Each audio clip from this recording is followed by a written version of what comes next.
Hello everybody, myself Khushi and I welcome you all on my new channel BCA Bytes. And without wasting any time, let's come on the video. तो आज हम बात करने वाले हैं C के लिए बेस्ट कंपाइलर के बारे में। तो C से तो हम सभी फैमिलियर हैं कि C एक ऐसी प्रोग्रामिंग लैंग्वेज है जिसे कि मदर ऑफ ऑल लैंग्वेज कहा जाता है।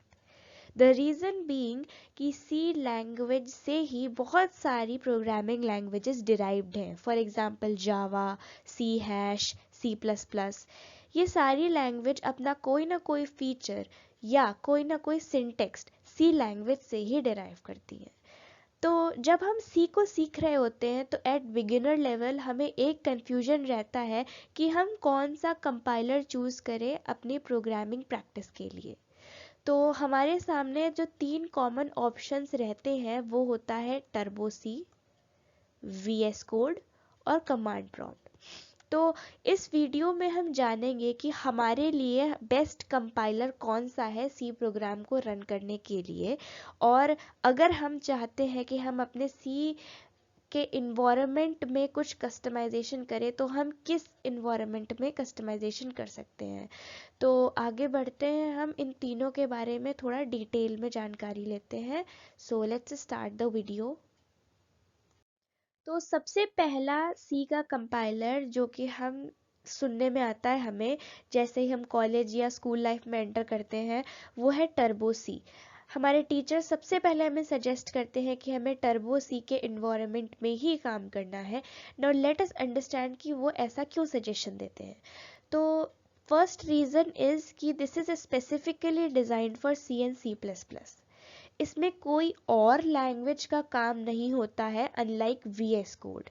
इसमें सिर्फ C और C++ का ही कंपाइलर है। तो हम सिर्फ एक ही लैंग्वेज पे फोकस्ड है, तो सारे के सारे फीचर्स हमें C लैंग्वेज के ही फॉलो करने होते हैं। क्योंकि C लैंग्वेज एक प्रॉब्लम ओरिएंटेड लैंग्वेज है, वो ऊप्स के कॉन्सेप्ट फॉलो नहीं करती है। तो VS कोड स्पेसिफिकली ऊप्स के प्रिंसिपल फॉलो करने वाली प्रोग्रामिंग लैंग्वेजेस को ही मेन समझ करके बनाए गए हैं। बट फिर भी उसमें सी भी रन करती है, तो C is not the main language for VS code. लेकिन टर्बो सी की बात करें तो यहाँ पर सी और C++ को ही ज़्यादा मान्यता दी जाती है। एंड नेक्स्ट फीचर इज़ कि ये बहुत ही ज़्यादा बिगिनर फ्रेंडली है। अब आप समझ ही सकते हैं कि कॉलेज और स्टूडेंट लाइफ में, स्कूल लाइफ में अगर आपको इसे प्रेफर करवाया जा रहा है तो ये बिगिनर फ्रेंडली ही होगी। इसमें कोई भी कॉम्प्लेक्सिटी नहीं है। आप सिंपली एक टर्बो सी का एप्लीकेशन डाउनलोड करेंगे, सीधा प्रोग्राम्स को लिखेंगे और रन करना स्टार्ट कर देंगे। आपको अलग से कोई कंपाइलर डाउनलोड करने की ज़रूरत नहीं है, या आपको अलग से कोई और एक्सटेंशन डाउनलोड करने की ज़रूरत नहीं है। आपके पास सब कुछ अवेलेबल रहेगा आपके टर्बो सी के ही इन्वायरमेंट में। अब एक नेक्स्ट जो इसका फीचर है वो एक्चुअल में इसका कौन है, विच इज़ आउटडेटेड। तो इसके कॉन्स में आउटडेटेड इसलिए आता है क्योंकि इसका अपग्रेडेशन, टर्बो सी एप्लीकेशन का अपग्रेडेशन बहुत पहले ही बंद हो चुका है। तो अब जो सी लैंग्वेज में नए फीचर्स डेवलपर्स लेकर के आ रहे हैं वो इसमें अवेलेबल नहीं है। तो कई बार ऐसा होता है कि हम जो अपना प्रोग्राम लिखते हैं वो लॉजिकली तो एकदम करेक्ट होता है हमारे न्यू करिकुलम के हिसाब से, लेकिन क्योंकि वो आउटडेटेड हो चुका है हमारा कंपाइलर ही, तो वो एरर शो कर देता है। वहीं आप इसको किसी सेम प्रोग्राम आप किसी और कंपाइलर में रन करा कर देखेंगे, तब आपको पता चलेगा कि एक्चुअल में ये प्रोग्राम सही है, but the problem was with the compiler. तो क्योंकि आउटडेट हो चुकी है इसीलिए ये इतना कंपैटिबल नहीं है नए ऑपरेटिंग सिस्टम्स पे, जैसे कि विंडोज़ 7 या उसके ऊपर के वर्जन, स्पेशली विंडोज़ 10। इसके लिए आपको अलग से एम्यूलेटर्स यूज़ करने पड़ते हैं, सच एज डॉस एम्यूलेटर, या फिर अलग से कंपैटिबिलिटी मोड यूज़ करने पड़ते हैं। और ये ज़्यादातर कंपैटिबल थी एक्चुअली विंडोज़ 3.1, विंडोज़ 98 और विंडोज़ जो भी ओल्डर वर्जन थे विंडोज़ के, उसके लिए। और विंडोज़ के अलावा ये मैक ओएस और लिनक्स, पर भी हमें एक अलग से एम्यूलेटर्स यूज़ करने पड़ते हैं इसको रन कराने के लिए। तो ये इसका नेगेटिव पॉइंट हो गया कि ये आउटडेट हो चुकी है, तो इसमें कई सारे फीचर्स अवेलेबल नहीं है, प्लस इसकी कंपैटिबिलिटी भी थोड़ी लो है डिफरेंट प्लेटफॉर्म्स पे। अब नेक्स्ट फीचर की तरफ बढ़ते हैं, वो है कि लिमिटेड फीचर्स। अब ऑब्वियस ही बात है कि जब ये आउटडेट हो चुका है इसका सारा का सारा फंक्शनिंग, तो इसमें फीचर्स भी लिमिटेड रहेंगे। हम इतना ज़्यादा एडवांस्ड इसका फीचर्स यूज़ नहीं कर सकते। फॉर एग्जांपल VS कोड में कोड कंप्लीशन का ऑप्शन आता है, इसमें ऐसा कोई ऑप्शन नहीं आता। कोड कंप्लीशन का क्या मतलब होता है? मतलब कि हम आधा कोड लिखेंगे, बाकी का आधा कोड हमें खुद सजेस्ट होने लगेगा। जैसे कि गूगल सर्च में होता है कि हम जैसे टाइप करते हैं हाउ टू और आगे कुछ और ही स्टेटमेंट्स अपने आप से सजेस्ट होने लगते हैं। उस तरह के features visual Studio code VS code में अवेलेबल होते हैं, लेकिन हमारा टर्बो सी में अवेलेबल नहीं है। फिर हम आते हैं नेक्स्ट इशू पे, वो है हमारा compatibility issue. Compatibility issue I already told you कि क्योंकि ये आउटडेटेड है तो इस पे कंपैटिबिलिटी इश्यूज आते हैं, क्योंकि ये हर विंडोज़ पर कंपैटिबल नहीं है। ये विंडोज़ 10 पर या उसके ऊपर के वर्जन पर, विंडोज़ 11 पर, मैक OS पर, लिनक्स पर, यूनिक्स पर बहुत ज़्यादा कंपैटिबल नहीं है। हमें इसके लिए अलग से एम्यूलेटर्स डाउनलोड करने पड़ते हैं, तो which is a negative point that this Turbo C compiler faces, but this is preferred for the students. क्यों? क्योंकि इसका एनवायरनमेंट सिंपल है और स्टूडेंट लाइफ में हमें इतने कॉम्प्लेक्स प्रॉब्लम से डील नहीं करना पड़ता है कि हमें कंपैटिबिलिटी का कोई इशू हो या आउटडेशन का कोई इशू हो, या हमें कोई ऐसा एडवांस्ड फीचर चाहिए अपनी प्रोग्रामिंग लाइफ में कि हम टर्बो सी को ना लेकर कोई और कंपाइलर यूज़ करें। ये सिंपल एंड सोबर है, तो हम इसको यूज़ कर सकते हैं लर्निंग प्रोसेस में। But one thing to remember is that कि आपको इसके बाद अगर आपको एडवांस लेवल ऑफ प्रोग्रामिंग करनी है तो आपको इससे शिफ्ट होना पड़ेगा किसी और कंपाइलर पे। But on the other case, अगर आप ऑलरेडी किसी और कंपाइलर पे हो तो आपको ज़रूरी नहीं है कि आप टर्बो सी के थ्रू ही जाओ किसी और कंपाइलर पे, आप डायरेक्टली जा सकते हो। बट टर्बो सी एक ईजी इन्वायरमेंट प्रोवाइड करेगा आपको। अब हम अपने नेक्स्ट कंपाइलर पे आ गए हैं, that is visual Studio code, which is not actually a compiler but a code editor. तो अब हम इसके फीचर्स को स्टडी करेंगे कि ऐसा क्या है जो कि इसमें डिफरेंट है टर्बो सी से और कमांड प्रॉम्प्ट से। तो visual Studio code is developed by Microsoft, ये हम सभी जानते हैं। बट इसके कुछ ऐसे फीचर्स हैं जो कि प्रोज और कॉन्स दोनों में ही आते हैं, तो हम इसकी डिटेल स्टडी स्टार्ट करते हैं। The first feature of visual Studio code is compatibility. Now VS code modern operating systems के लिए डिज़ाइंड है, तो ये विंडोज़ 7 और उसके ऊपर के वर्जन्स के लिए बहुत ही ज़्यादा कंपैटिबल है, लेकिन उसके पहले के वर्जन्स पे इतना ज़्यादा कंपैटिबल नहीं है। तो मे बी कुछ फीचर्स इसके उन ऑपरेटिंग सिस्टम्स पे अवेलेबल ना हो। मैक OS के 10.10 जैसे ऑपरेटिंग सिस्टम्स पर ये अवेलेबल है, इसका कंपैटिबिलिटी अच्छी है, लेकिन मे बी इसके नीचे के वर्जन्स पे इसका फुल फीचर्स अवेलेबल ना हो, तो इसके कंपैटिबिलिटी इश्यूज भी कुछ रहते हैं। But it is far better compatible than Turbo C, okay, क्योंकि ये ओल्डर वर्जन्स पे भी काम करती है, जस्ट कुछ फीचर्स की अवेलेबिलिटी नहीं होती, that is it. Next thing is customisation. ये ऐसा फीचर है जो इसे स्पेशल बनाता है और अलग बनाता है टर्बो सी से।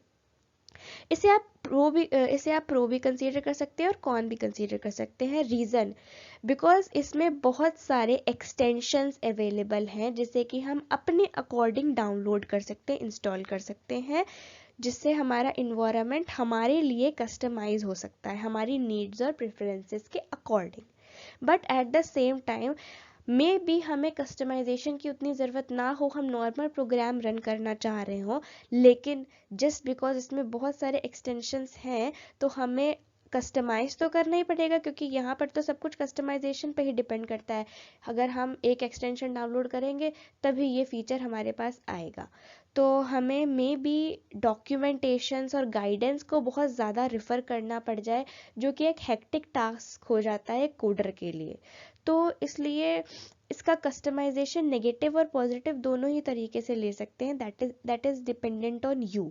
सो पर्टिकुलरली कस्टमाइजेशन अच्छा है, क्योंकि उसमें एक्सटेंशंस बहुत सारे अवेलेबल हैं, बहुत सारे फीचर्स हैं उसमें कि आप कोड कंप्लीशन कर सकते हैं, ऑटोमेटिक कोड कंप्लीशन होता है, प्लस कोड एडिटर के बहुत सारे फीचर्स होते हैं, ऑटो डिबगिंग आपको हेल्प कर सकता है। इस तरह के भी एक्सटेंशंस यहाँ अवेलेबल हैं, but at the same time थोड़ा हेक्टिक हो सकता है, क्योंकि उसे समझना थोड़ा डिफ़िकल्ट है कि किस टाइम पे कौन सा एक्सटेंशन हमें डाउनलोड करना है किस फीचर के लिए।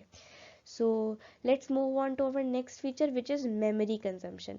अब क्योंकि हमें इसमें बहुत सारे के सारे एक्सटेंशंस डाउनलोड या इंस्टॉल करने पड़ते हैं, तो हमें इसमें सिग्निफिकेंट मेमोरी चाहिए।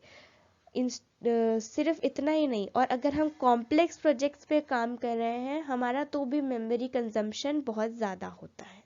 तो ये एक नेगेटिव पॉइंट है। फिर लेस बिगिनर फ्रेंडली। अब हम इसे लेस बिगिनर फ्रेंडली क्यों कहते हैं? क्योंकि इसमें वही सेम बात एक्सटेंशंस वाली, कि इसमें बहुत सारे एक्सटेंशंस हैं, प्लस इसका इन्वायरमेंट थोड़ा ऐसा है कि इसमें बहुत सारी प्रोग्रामिंग लैंग्वेजेस को आप रन करवा सकते हैं। तो इसके बहुत सारे फीचर्स हैं जो कि अलग अलग प्रोग्रामिंग लैंग्वेजेस के लिए हैं। तो हमें बहुत ज़्यादा मास्टर करना पड़ सकता है इसके फीचर्स को अंडरस्टैंड करने के लिए और एक्सटेंशंस को जानने के लिए कि कौन कौन से एक्सटेंशंस किस किस फीचर के लिए हैं। इसीलिए ये थोड़ा सा कम बिगिनर फ्रेंडली है। ऐसा नहीं है कि आप डायरेक्टली इंस्टॉल कर लोगे और आप काम करना शुरू कर दोगे। आपको इसके फीचर समझने पड़ेंगे और साथ में आपको डाउनलोड करना पड़ेगा GCC कंपाइलर। तो GCC कंपाइलर क्या है, इसे थोड़ा डिटेल में समझते हैं। GCC का फुल फॉर्म होता है GNU कंपाइलर कलेक्शन। ये एक ओपन सोर्स कंपाइलर है which is free for everybody, मतलब फ्री ओपन सोर्स कंपाइलर है। This is important to run any C और C++ प्रोग्राम और objective C, Fortran, Ada and Go, इन लैंग्वेजेस को रन कराने के लिए हमें इस कंपाइलर की ज़रूरत पड़ती ही पड़ती है।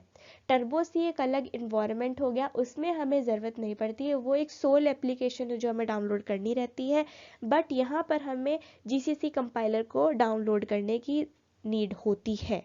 इससे हमें कोई भी सॉफ्टवेयर डेवलप करना है, ऑपरेटिंग सिस्टम डेवलप करना है, तो GCC is very very very much important to be installed. Another thing is कि विजुअल स्टूडियो कोड पे अगर GCC कंपाइलर नहीं है तो कोई भी प्रोग्राम रन नहीं होगा, डिबग नहीं होगा। इसीलिए हमें दो चीज़ें डाउनलोड करनी पड़ सकती हैं, एक visual Studio code and another thing is GCC compiler. This also makes it less beginner friendly, क्योंकि हमें अलग अलग सोर्स पर जा कर के इनकी डाउनलोडिंग करनी पड़ती है। So let us move on to our next code editor, command prompt. तो कमांड प्रॉम्प्ट एक ऐसा इंटरप्रेटर है जिसे सबसे ज़्यादा इग्नोर किया जाता है स्टूडेंट लाइफ में, बट वो उतना ही ज़्यादा एफिशिएंट होता है।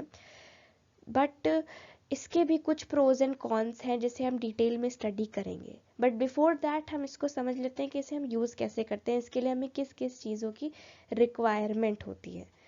तो द थिंग इज़ कि हमें इसके लिए एक टेक्स्ट एडिटर चाहिए, एक GCC कंपाइलर चाहिए, और कमांड प्रॉम्प्ट तो हर एक सिस्टम में ऑलरेडी अवेलेबल होता है।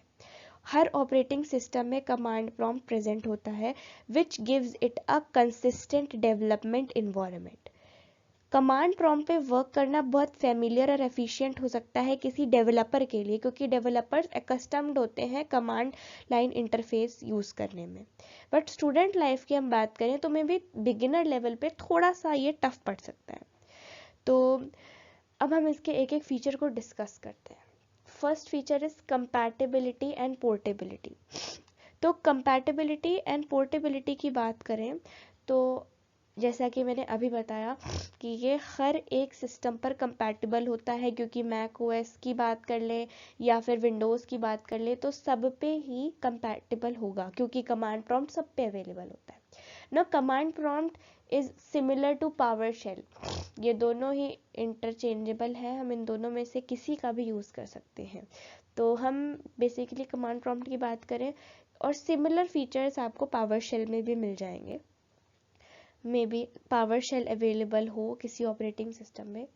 अनदर थिंग इज़ कि पोर्टेबल होता है, क्योंकि कमांड प्रॉम्प्ट हर एक सिस्टम में अवेलेबल है, तो ऑब्वियसली ये वन सिस्टम से दूसरे सिस्टम में इसके प्रोग्राम को रन इजीली करवाया जा सकता है, तो it is very very much portable.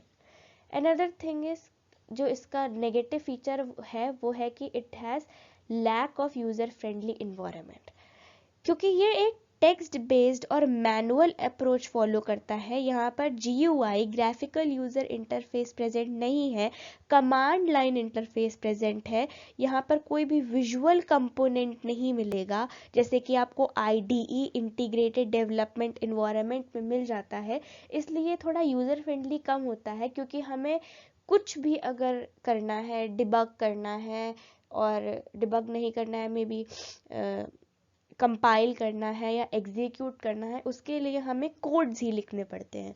तो मे बी हम इतना ज़्यादा हेक्टिक वर्क करना ना प्रेफर करें, तो कमांड प्रॉम्प्ट उनके लिए नहीं है। So next feature is debugging challenges.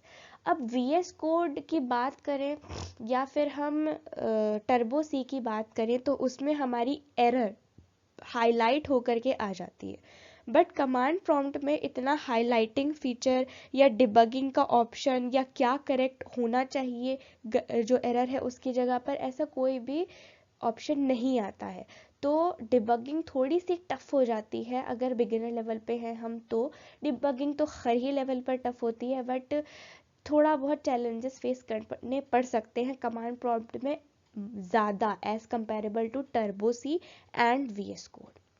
Next thing is minimal resource requirement. तो आप लोग सोच रहे होंगे कि इसमें नोटपैड कमांड प्रॉम्प्ट और GCC तीनों चीज़ों की रिक्वायरमेंट हो रही है, तो इसमें मिनिमल रिसोर्स कहाँ से हो गया भाई? अरे ऑब्वियसली हो गया, नोटपैड आपके सिस्टम में ऑलरेडी प्रेजेंट होगा, आपको कुछ डाउनलोड नहीं करना है। कमांड प्रॉम्प्ट आपके कंप्यूटर सिस्टम में ऑलरेडी डाउनलोडेड होगा, आपको उसको भी डाउनलोड नहीं करना है। What you have to download, install and set path for is GCC compiler. सिर्फ इतना ही आपकी रिक्वायरमेंट है, विच इज़ GCC कंपाइलर। तो आपको GCC कंपाइलर चाहिए होगा, उसी से आपका सारा का सारा काम हो जाएगा। आपको बस उसे इंस्टॉल करना है, नोटपैड में आपको कोड एडिट करना है या किसी और कोड एडिटर में, कोड एडिटर ले लो या फिर नॉर्मल कोई टेक्स्ट एडिटर ले लो, उसमें आपको कोड लिखना है और डायरेक्टली कमांड प्रॉम्प्ट में उसे कंपाइल करा लेना है और रन करा लेना है। ये आपको एक डायरेक्ट कंट्रोल देता है आपकी कंपाइलेशन और एग्जीक्यूशन प्रोसेस पे। इसीलिए ये एक डीपर अंडरस्टैंडिंग देता है हमें जो भी ऑपरेशंस हम परफॉर्म कर रहे हैं उसके ऊपर। बट इसमें कोई भी मॉडर्न फीचर्स अवेलेबल नहीं है जो कि अवेलेबल रहते हैं GUI फॉलो करने वाले कोड एडिटर्स पे। तो this was all about today. अब आप खुद से अपने कंपाइलर को डिसाइड कर सकते हैं कि आपके लिए बेस्ट इन्वायरमेंट क्या है सी प्रोग्राम को लर्न करने के लिए। अगर आप मुझसे पूछेंगे तो मैं बेस्ट सजेशन दूंगी कि best compiler for students can be turbo C और VS कोड। बेटर रहेगा टर्बो सी पे वर्क करें, और मैं आगे की जो भी प्रोग्रामिंग चैप्टर्स वगैरह को कवर अप करूँगी टर्बो सी के थ्रू ही करूँगी, क्योंकि वो हर एक कॉलेज स्टूडेंट की नीड है। और VS कोड की बात करें तो वो थोड़ा एडवांस्ड हो जाता है, तो अगर आप बिगिनर लेवल से थोड़ी हाई लेवल पर आ चुके हैं तो आप VS कोड को प्रेफर कर सकते हैं। बट ऐसा बिल्कुल भी ज़रूरी नहीं है कि आप टर्बो सी फॉलो करने के बाद VS कोड पे जाएं, आप डायरेक्टली यूज़ कर सकते हैं अगर आप कंफर्टेबल है VS कोड के इन्वायरमेंट में तो। और कमांड प्रॉम्प्ट थोड़ा ज़्यादा डिफिकल्ट पड़ जाएगा, बट ये एफिशिएंट भी है तो आप अगर थोड़ा एडवांस लेवल की कोडिंग करते हैं तो you can definitely go for command prompt. This was all for today. Thank you so much for watching the complete video. We'll meet you soon with the next video. So bye. Take care.